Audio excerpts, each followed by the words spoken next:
सुल्तान बाबा ने एक बार फिर अपनी बात दोहराई। बोलो, हिम्मत है कि इंसान की कसौटी पर पूरा उतरने की। अभी कुछ देर पहले तुमने हम इंसानों की मक्कारी और हमारे जालिम और जाबर होने के बारे में कहा था, लेकिन अब उन इंसानों में से ही एक इंसान मैं तुमसे तुम्हारा वादा मांग रहा हूँ। शर्त सिर्फ इतनी सी है कि तुम जीते तो रुबाब तुम्हारी, और अगर मैं जीता तो तुम्हें यह बसेरा हमेशा के लिए छोड़कर जाना होगा। और याद रहे, मेरे और तुम्हारे दरमियान जामन सिर्फ वही होगा जो हम दोनों का परवरदिगार है, यानी मेरा और तुम्हारा अल्लाह। कुछ देर तक कमरे में गंभीर सी खामोशी तारी रही। फिर मेरे लब हिले। ठीक है, मुझे आपकी शर्त मंजूर है, बताइए मुझे क्या करना होगा। सुल्तान बाबा ने एक लंबी सी सांस ली। तुम इस लड़की से मोहब्बत का दावा करते हो, और तुम्हारे बकौल ये खुद भी तुम्हारी मोहब्बत में शदीद तौर से मुब्तला है। तुम्हें यही बात हम सब पर साबित करना होगी। अगर मेरी बात सच निकली और ये तुम्हारे सहर के ज़ेरे असर हुई तो तुम्हारा दावा खुद ब खुद गलत साबित हो जाएगा। तुम्हें एक बार इसे मुकम्मल आज़ाद करके किसी भी रूप में इसके सामने आना होगा। अगर रुबाब याकूत के इश्क में मुब्तला हुई तो इसे तुम्हें कबूल करने में कोई हिचकिचाहट नहीं होनी चाहिए। लेकिन याद रहे, इस वक्त उसके जहन और दिल पर तुम्हारा कोई असर बाकी नहीं होना चाहिए। बोलो, मंजूर है ये कसौटी? मैंने उलझन आमेज अंदाज में सर पटका। लेकिन ये कैसे हो सकता है? आप जानते हैं मैं अपनी ज़ाहरी शक्ल सूरत में इसके सामने नहीं आ सकता। ये डर जाएगी और फिर आप लोग मेरी बात क्यों नहीं समझ लेते कि यह सिर्फ रूह से रूह के ताल्लुक़ का मामला है। मेरी रूह के धागे इसकी रूह की डोर से उलझे हुए हैं। आप हमारी मोहब्बत को जिस्म और ज़ाहरी शक्ल सूरत की बंदिशों में क्यों कैद करना चाहते हैं? सुल्तान बाबा बोले, मैंने इसीलिए पहले ही कह दिया था कि तुम जिस भी सूरत में चाहो इसके सामने आ सकते हो। मुझे इससे कोई गर्ज नहीं है। तुम हसीन से हसीन तर रूप भी धार सकते हो। तुम्हारा दावा तो रूह से रूह के मलाप और रिश्ते का ही है ना, तो फिर इसकी रूह तुम्हारी रूह को पहचानने में कोई गलती नहीं करेगी। और अगर तब भी रुबाब के मन ने तुम्हें पहचान कर कबूल कर लिया तो हमें भी कोई एतराज़ नहीं होगा। बात इस बार भी यहाँ चेहरे और जिस्म की शनाख्त की नहीं है, दिल से दिल के रिश्ते की पहचान की है। अगर तुम्हारी मोहब्बत सच्ची है और तुम्हारा दावा अटल है तो फिर इसे अपने तसल्लुत से आज़ाद करने में खौफ कैसा? एक बार तुमने इससे अपनी जानिब खुद खींचा था, अब एक बार खुद इसे अपनी जानिब बढ़ने दो, वरना ये मान लो कि तुम तसल्लुत के ज़रिए इसकी मोहब्बत को पाना चाहते हो। कमरे में ऐसी खामोशी छाई हुई थी कि हमें अपने मसामों से फूटकर जिस्म से बहने वाले पसीने की आहट भी महसूस हो रही थी।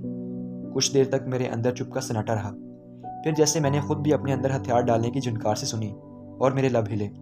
ठीक है, यही आपकी ज़िद है तो मुझे आपकी ये शर्त भी मंजूर है। मैं यहीं इस घर में रुबाब से मुलाकात करूँगा। मुझे उम्मीद है इसके बाद आप सब अपने वादों की पासदारी करेंगे। बस मुझे 2 दिन की मोहलत दे दें।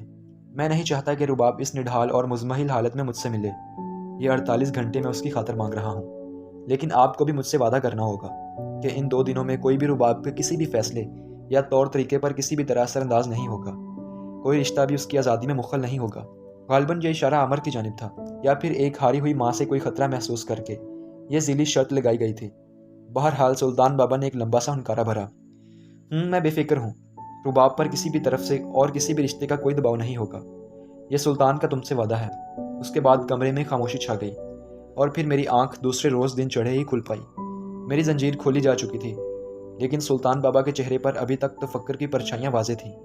मुझे उठते देखकर उन्होंने पूछा, अब कैसी तबीयत है मियाँ? कुछ देर और आराम कर लेते तो बेहतर होता। मैंने इन्हें बताया कि मुझे सवाए नकाहत के और कोई तकलीफ़ नहीं है।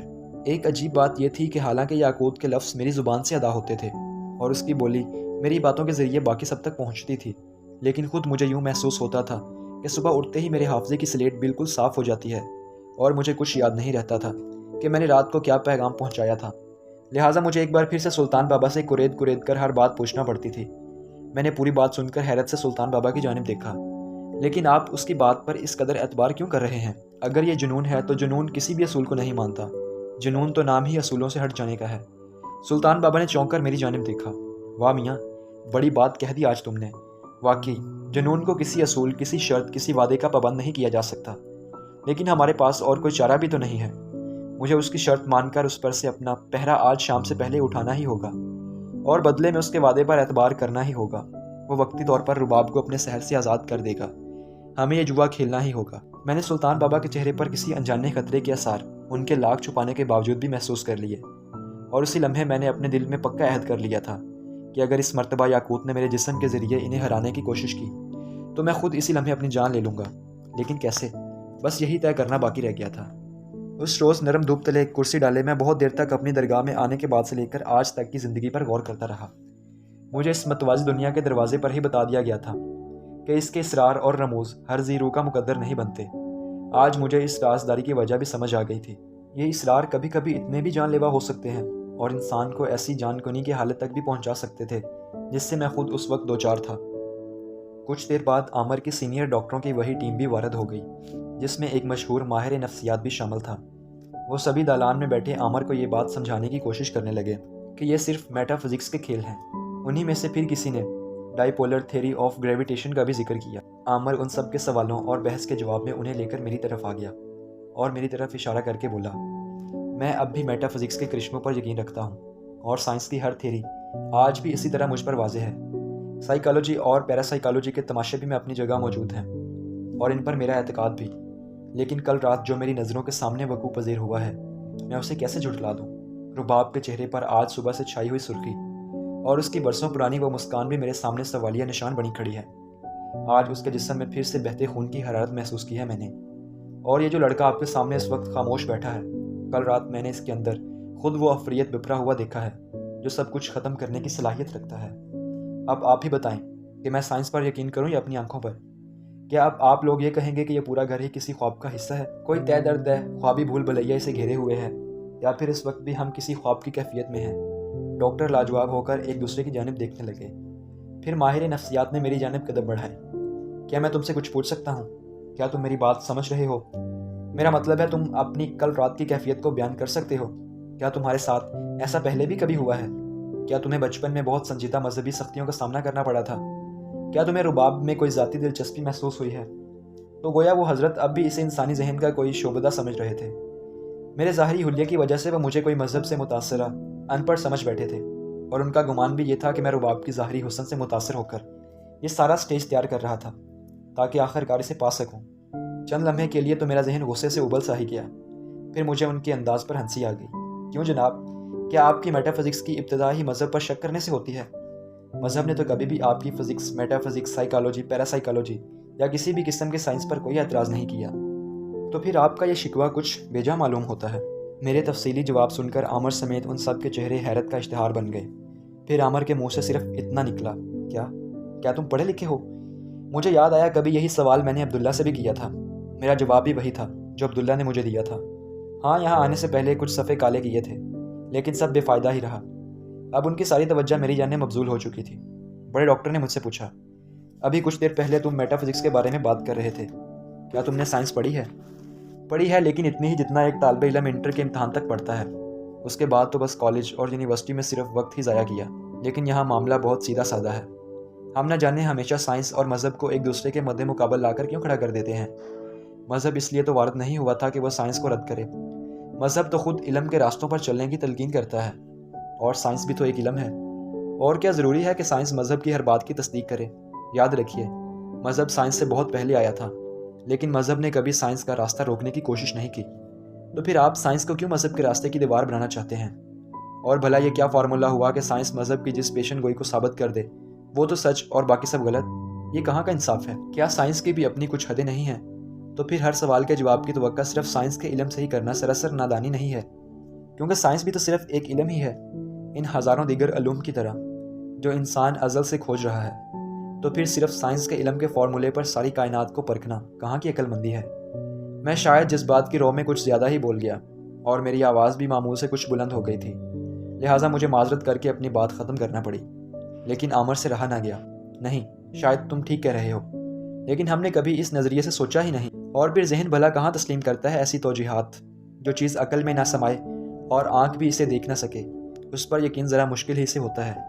اور پھر تم باقاعدہ ایک پوری متوازی دنیا کی بات کر رہے ہو، اسے ہضم کرنا ہم جیسوں کے لیے واقعی بڑا مشکل ہے۔ میں نے ان چاروں کی جانب غور سے دیکھا۔ ٹھیک ہے، تو پھر آپ سائنس سے کہیں کہ روح کی توجیہ بیان کر دیں۔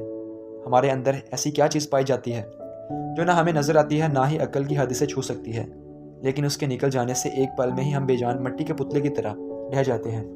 وہ جب تک ہمارے جسم کے اندر رہتی ہے رگوں میں خون کو رواں رکھتی ہے، اور جسم چھوڑ جائے تو ہر عضو اپنے آپ مر جاتا ہے۔ کیوں؟ کیا آپ نے اس روح کو بھی کبھی دیکھا ہے؟ سائنس سے کہیے وہ روح کو ثابت کر دے، یا پھر اس کی نفی ہی کر دے۔ اور روح کی حقیقت تو میں نے بہت بڑی مثال دے دی ہے۔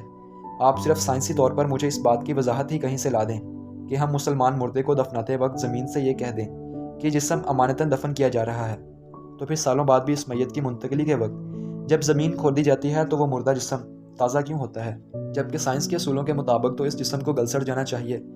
वो कौन सी चीज़ है जो ज़मीन को इसे खाने से रोकती है? जवाब दें। ये तो बहुत आम और रोज़मर्रा की बात है।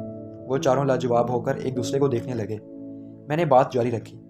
मेरा मकसद आप लोगों को लाजवाब करना नहीं है, लेकिन ये सब बातें ये ज़ाहिर करती हैं कि इस दुनिया से परे भी कुछ दुनियाएं मौजूद हैं। हम एलियंस के वजूद को तो उड़न तश्तरी के ज़रिए साबित करते हैं और मानते हैं, लेकिन जिन्नात की हमारे आसपास मौजूदगी से हम क्यों इनकारी हैं? फ़ोन या SMS के ज़रिए एक पल में दुनिया के दूसरे कोने तक पैगाम पहुंचाने के कमाल के तो मोतरफ़ हैं, लेकिन एक माँ के दिल से निकली एक पुकार पर हज़ारों मील दूर बैठे उसके बच्चे के दिल की अचानक तेज़ धड़कन के जवाब ढूंढते रहते हैं। छोटी सी टीवी स्क्रीन पर लहरों के ज़रिए पहुंची ज़िंदा तस्वीरों या लाइव टेलीकास्ट पर तो यकीन करते हैं, लेकिन बंद आंखों और मन के अंदर लगी स्क्रीन जो दिल से दिल के तार जोड़ने पर रोशन होती है, उसे कभी काबिल भरोसा नहीं समझते। टेलीपैथी के ज़रिए दूसरे दिल का हाल जानने को मुतबर जानते हैं, लेकिन जब कोई मजहब के ज़रिए हाल दिल बयान करने लगे तो उसे धुतकार देते हैं। हाथ से निकलती लहरों और रेकी के इलाज के तो घंटों कतार बैठकर इंतज़ार करते हैं, लेकिन दूसरी जानब अगर कोई हाथ थाम कर उस पर दम करके फूंक दे तो हम शक में पड़ जाते हैं। मरीख पर ज़िंदगी है, हम इसकी खोज में तो दिन रात एक किए रखते हैं, लेकिन हमारे आसपास जो बेपनाह ज़िंदगी बिखरी पड़ी है उससे हमेशा गाफिल रहते हैं। याद रखिए, नील आर्मस्ट्रॉन्ग के चांद पर जाने से पहले भी चांद मौजूद था, लेकिन तब तक साइंस हमारे शकुल कमर के अकीदा को शक की निगाह से ही देखती रही। ये सब बातें क्या ज़ाहिर करती हैं? सिर्फ यही कि हमारी मतवाज़ी एक रूहानी दुनिया भी अज़ल से मौजूद है, और इस दुनिया को जानने के लिए भी एक साइंस मौजूद है जिसे हम रूहानियत कहते हैं। उस दुनिया की साइंस में जो कमाल हासिल कर ले उसे साइंसदान कहा जाता है, और इस दुनिया का साइंटिस्ट सूफी कहलाता है, जिसे यहाँ की साइंस ज़ाहरी जिस्म के दर्द को दूर करने के लिए डिस्प्रिन या दूसरा पेन किलर देती हैं। वैसे ही वहाँ की साइंस रूह के दर्द के लिए दुआ, दम और विर्द की शक्ल में दर्द को मारने की दवा तजवीज़ करती है। जिस तरह हमारी इस ज़ाहरी दुनिया की बीमारियाँ और उनका इलाज मौजूद है, इसी तरह उस रूहानी दुनिया में भी हम बीमार पड़ते हैं और ठीक भी होते रहते हैं। रुबाब भी एक ऐसी ही रूहानी बीमारी का शिकार है। उसकी इस बीमारी का ताल्लुक भी हमारी मतवाज़ी दुनिया की एक मखलूक के असर से है। आप लोग भी बस यही दुआ करें कि वो ठीक हो जाए और इस दुनिया के आखिरी मरहले के केसेस की तरह उसकी रूह का नासूर लाइलाज ना हो चुका हो। सुल्तान बाबा सिर्फ इस नासूर को बढ़ने से रोकने की कोशिश में मसरूफ़ हैं, लेकिन ऐसे में अगर आप ही उनका साथ नहीं देंगे तो फिर उनके लिए मुश्किलात बहुत बढ़ जाएंगी। बोलते बोलते मेरी आवाज़ बैठ सी गई। मुझे पता ही नहीं चला सुल्तान बाबा न जाने कब से मेरे अकब में खड़े मेरी ये सारी तकरीर सुन रहे थे। वो आगे बढ़े और फिर अचानक ही मुझे गले लगा लिया। आमर और उसकी टीम की आंखों से भी शक व शुबा की परछाइयाँ मिट चुकी थीं, और इस बार जब उन्होंने सुल्तान बाबा से हाथ मिलाया तो उन सब की निगाहें एहतराम से झुकी हुई थीं। चलते चलते आमर 2 लम्हे के लिए रुका और मुझसे बोला, आज तुमने हमें ज़िंदगी गुजारने का एक ऐसा नया नज़रिया दिया है जो हमेशा से हमारे आसपास ही कहीं मौजूद तो था, लेकिन हमारी नज़रों से ओझल रहा। आज के बाद मैं हर मरीज़ को दवा की पर्ची देते वक्त एक मशवरा और भी दूंगा कि दवा के साथ दुआ भी करते रहना। दवा तो खून के खुलियों में जज़ब होकर अपना काम करेगी ही, लेकिन दुआ तुम्हारी रूह के खुलियों में जज़ब होकर तुम्हारी बीमारी दूर करेगी। उनके जाने के बाद सुल्तान बाबा ने मुस्कुराकर मेरी जानिब देखा।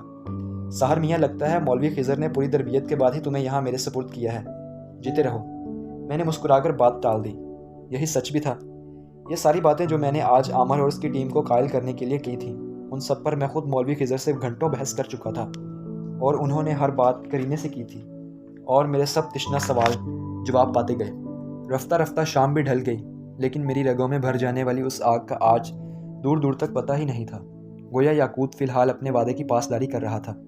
अंदर जनाने से आने वाली इतलात के मुताबिक रुबाब भी बहुत हद तक नॉर्मल हो चुकी थी, और आज हफ्तों के बाद उसने अपने घर वालों के साथ एक दस्तरखान पर बैठकर खाना भी खाया था। धीरे धीरे रात ढलने लगी और वही उदासी हवेली की दीवारों और दरवाज़ों से झांकने लगी जो यहाँ का खासा थी। सुल्तान बाबा एहतियातन कई बार मेरे कमरे में झांक चुके थे, लेकिन आज मैं अपने जिस्म पर किसी किस्म का बोझ भी महसूस नहीं कर रहा था। मेरी नज़र रात भर बार बार दालान में उसी शान से ऐस्तादा पीपल के पेड़ की जानिब उठती जाती थी, और मेरे मन में अजीबो गरीब किस्म के सवाल आते रहे। वो इस वक्त क्या सोच रहा होगा, उसकी दुनिया में इंतज़ार कैसा होता होगा, और उसके इंतज़ार के लम्हे कैसे कटते होंगे। क्या वो भी हम इंसानों की तरह सजदे में गिरकर अपने परवरदिगार से उस नाज़नीन को एक झलक एक लम्हे के साथ मांगता होगा? उसकी दुआ कैसी होती होगी? उसके जिस्म और उसकी रूह पर इंतज़ार के ये करबनाक लम्हे कैसी कैफियत पैदा करते होंगे?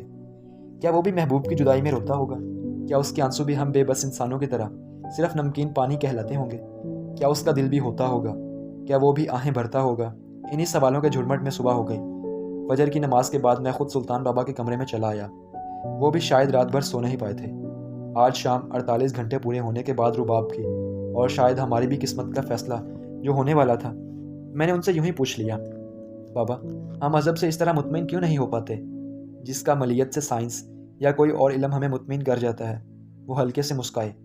शायद वो खुद भी मुझसे ऐसे किसी सवाल की तवक्का कर रहे थे। वो इसलिए हमने सिर्फ कलमे नमाज और रोज़े को मज़हब की तकमील समझ लिया है, जबकि यह बुनियादी रुकन तो सिर्फ मज़हब की इब्तदा है।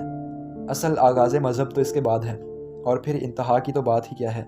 वहाँ तक तो शायद कोई पैगंबर भी नहीं पहुँच पाए। तो फिर हम जैसे मामूली इंसान भला मज़हब की इंतहा को क्या पाएंगे। जिस दिन हम ये बात समझ गए कि फ़िलहाल हम सिर्फ इस्लाम लाए हैं, ईमान लाना अभी बाकी है, उस रोज़ सारे मसले हल हो जाएंगे।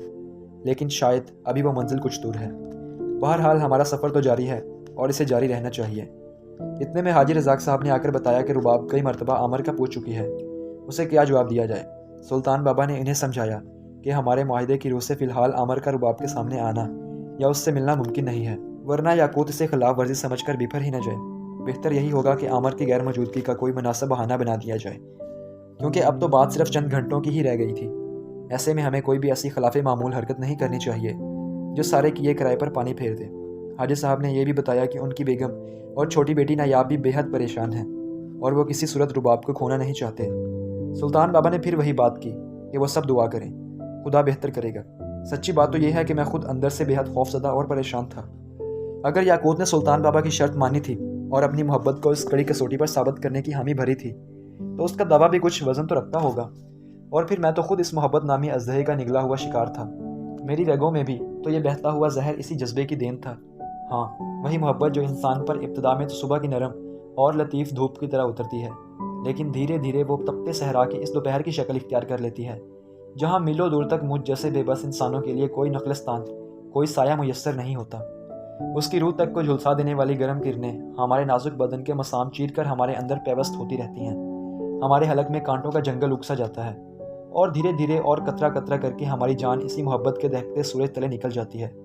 जज्बों और ख्वाहिशों की गुलाबी तितलियाँ बेबसी से हमें तड़पाता और दम तोड़ता हुआ देखती रहती हैं, और कुछ ही देर में खुद उनके सुनहरी पर भी जल जाते हैं। हाँ, ऐसी ही बेदर्द और जालिम होती है ये मोहब्बत। आखिरकार वो पहर भी आ ही गया जब शर्त के मुताबिक हमें रुबाब को उसके कमरे में अकेला छोड़ आना था। हाजी रज़ाक साहब जब आमर और बेगम व बेटी के हमरा किसी बहाने से निकलकर मेहमान खाने की जानिब आ रहे थे, उनकी चाल से साफ जाहिर था कि यह इस जवारी की चाल है जो अपनी ज़िंदगी का सबसे बड़ा जुआ खेल कर आ रहा हो। सितम यह था कि बाजी तो खेली जा चुकी थी, लेकिन जीत या मात का फैसला अभी बाकी था। बाकी घर वालों के रंग भी उड़े हुए थे। हम सब दम सादे मेहमान खाने के शीशे के बरामदे से बाहर हवेली के इस हिस्से की जानिब देख रहे थे जहाँ रुबाब का कमरा वाक़या था।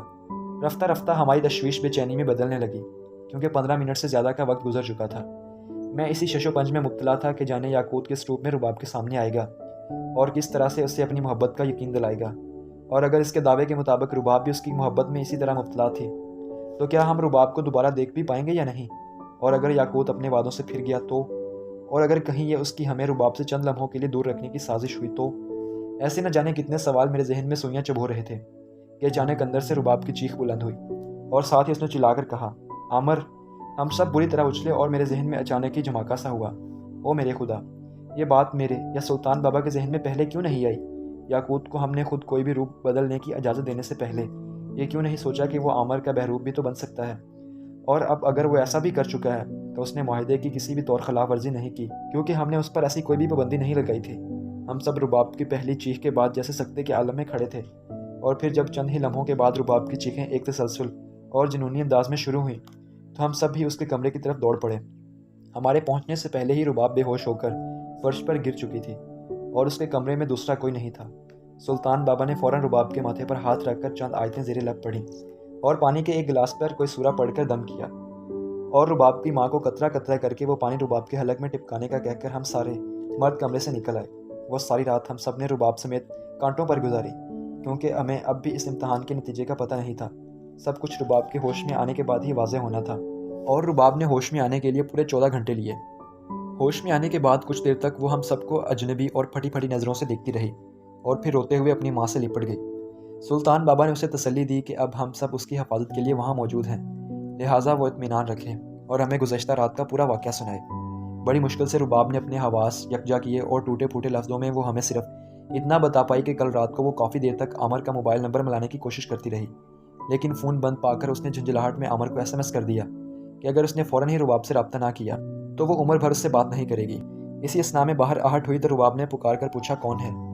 تبھی اسے عامر کی جھلک دکھائی دی، جو شاید اسے ستانے کی خاطر چھپنے کی کوشش کر رہا تھا۔ رباب لپک کر اس کے قریب پہنچی تو عامر نے اسے اس اندھیرے کونے کا بلب جلا کر روشنی کرنے سے منع کر دیا کہ گھر والے چونک جائیں گے، اور خود اس نے رباب کا ہاتھ تھام لیا۔ رباب کے بقول اس وقت عامر کا ہاتھ برف کی طرح سرد تھا، اور خلاف معمول عامر نے اسے ایک بار اقرار محبت کی تجدید پھر سے اپنے لفظوں میں کرنے کا کہا۔ رباب الجھ سی گئی، کیونکہ اس نے آج تک عامر کا ایسا برتاؤ کبھی نہیں دیکھا تھا۔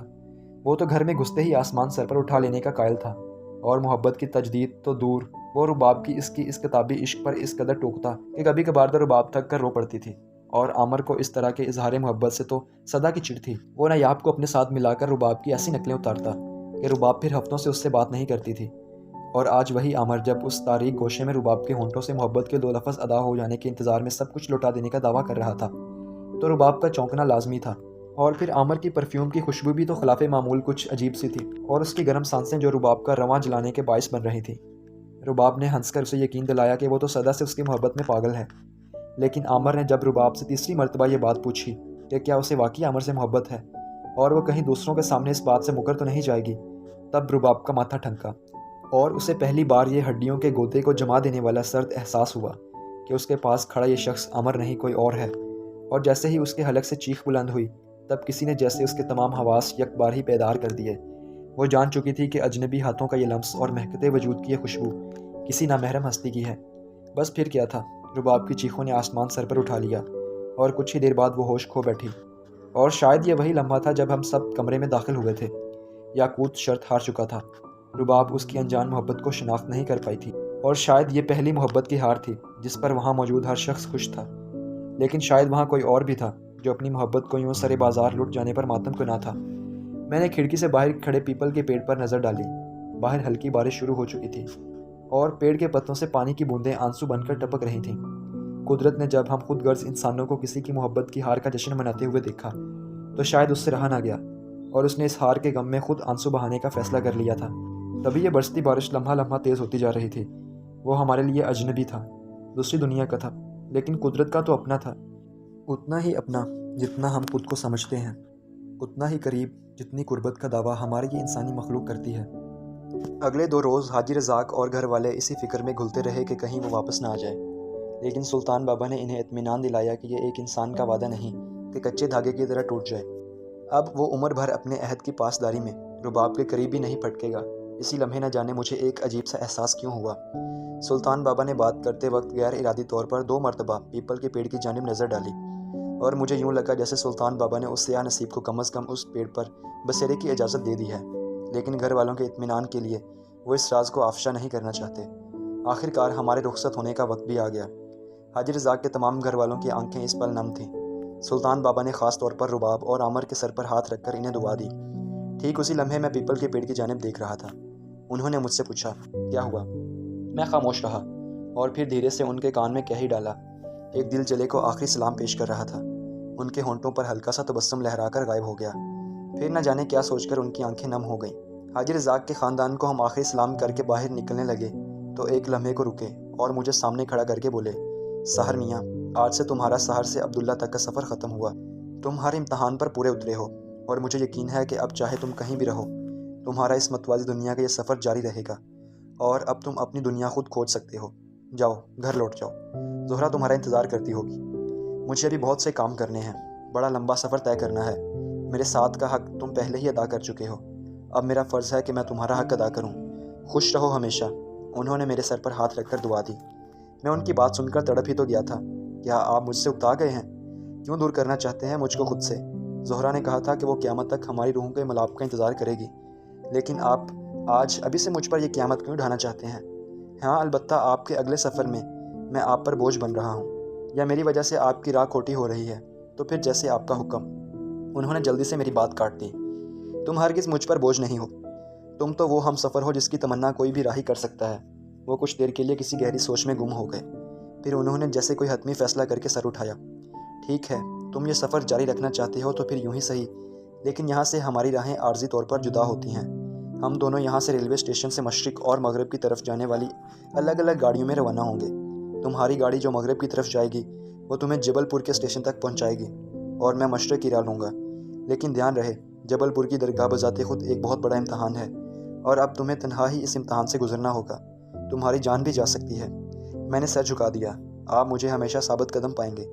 انہوں نے میرا کاندھا تھپتھپایا اور آگے بڑھ گئے۔ حویلی کے بڑے پھاٹک سے نکلتے وقت نہ جانے میری نظر خود بخود پلٹ کر اس پیپل کے پیڑ کی جانب کیوں اٹھ گئی، جو اپنی شاخیں کسی ماتم زدہ بیوہ کے انداز میں کھولے کھڑا ہوا ہمیں جاتے دیکھ رہا تھا۔ مجھے یوں لگا جیسے وہ سوگوار پیڑ کسی سے کہہ رہا ہو، ابھی کچھ دیر باقی ہے خزاں کے بیت جانے میں، گلوں کے مسکرانے میں، خوشی کے گیت گانے میں، بہاروں کے زمانے میں ابھی کچھ دیر باقی ہے۔